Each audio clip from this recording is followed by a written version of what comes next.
پیارے پیغمبر صلی اللہ علیہ وسلم نے ارشاد فرمایا تم میں سے کون ہے جو احد پہاڑ کے برابر عمل کر لیں؟ اتنا ثواب احد پہاڑ کے برابر. مدینہ میں پہاڑ ہے، بڑا پہاڑ، ایک مدینہ کے سب سے بڑے پہاڑ. احد پہاڑ کے برابر کون ثواب والے کام کر سکتا ہے، اعمال کر سکتا ہے؟ صحابہ نے ارشاد فرمایا کہ رسول یہ تو کوئی بھی نہیں کر سکتا.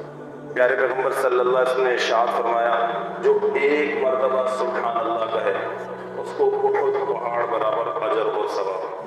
کتنا آسان ہے نا میرے دوستو. اللہ کی رحمتیں تو بہانا ڈھونڈتی، اس میں زبان ہماری ٹکی تھی. ایک مرتبہ الحمدللہ کہنا احد پہاڑ کے برابر ثواب.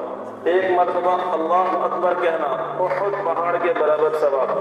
اور ایک مرتبہ لا الہ الا اللہ کہنا پیارے پیغمبر صلی اللہ علیہ وسلم نے ارشاد فرمایا احد پہاڑ سے بھی زیادہ ثواب. احد پہاڑ سے بھی زیادہ ثواب. کتنا آسان ہے.